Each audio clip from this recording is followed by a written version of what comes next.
Hello guys, welcome to my channel. Today we are going to see how to delete Windows Update files in Windows 10 or Windows 11 computer. I show you guys how to do it. You just need to go to search menu and type disk cleanup. Click on open it. Select the C drive and select OK. And in here you just need to select clean up system files. Click on it. And now in here you just need to select C drive and select OK.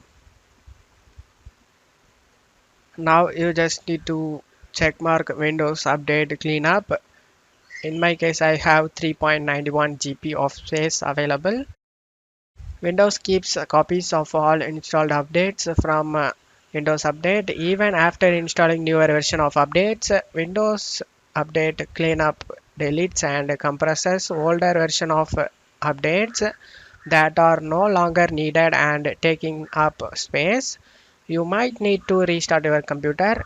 You just need to check mark all of these and you just need to select OK to delete all of these guys. In my case, I am getting 3.93 GB of space available in my disk C over here.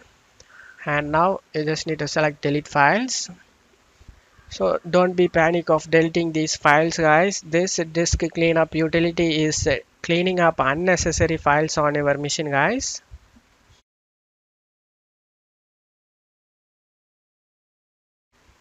After finishing this, you just need to go ahead and restart your PC guys. If you have any Windows update issues, that will be fixed guys. I hope this video helped you guys. If the video helped you, don't forget to leave a like guys. You can also subscribe me and support me guys. Thank you.